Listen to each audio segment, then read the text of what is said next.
আমি যখন ছোট ছিলাম রোদ্দুর ফেলে খেলতে যেতাম বিকালে শেষ ট্রেনের পাশে, যেখানে বাতাস বসে থাকতো খোলা চুলে নাম না জানা।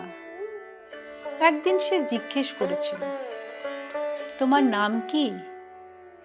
আমি বলেছিলাম, আজকের মতো অপেক্ষা। সে হেসে বলেছিল, এমন নাম কেউ রাখে? আমি বলেছিলাম, রাখে, যারা বারবার হারিয়ে যায়। সে বলেছিল, গল্প লেখো? আমি বলেছিলাম, লিখি, কিন্তু শেষ করতে পারি না।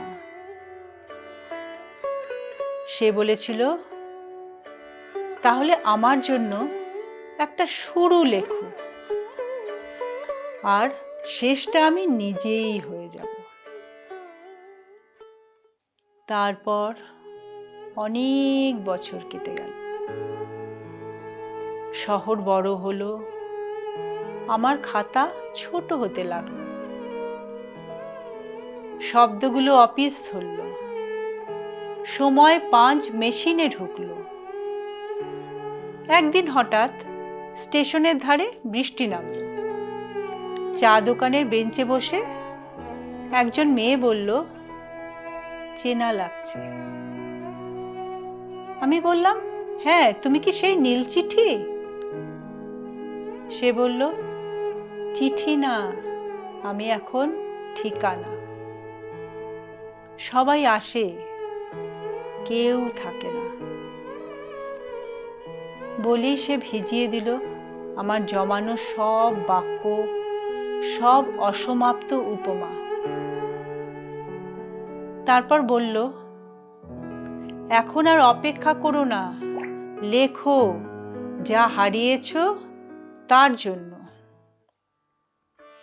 আমি লিখতে বসলাম। দিন লিখে গেলাম, রাত লিখে গেলাম, লিখলাম ভাঙা বেঞ্চ, শেষ ট্রেন, চা ঠান্ডা হয়ে যাওয়া বিকেল।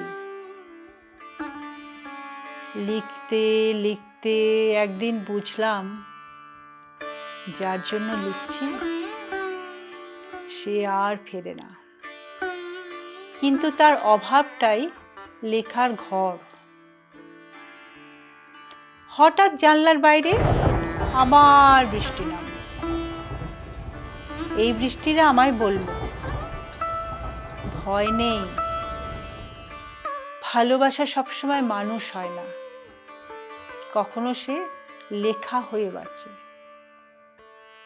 আমি তখন জানি, যে মেয়েটি হারিয়ে গিয়েছিল সে আসলে গল্প হতে চেয়েছিল, আর আমি আজও সেই গল্পের ভেতর ধীরে ধীরে বড় হচ্ছি।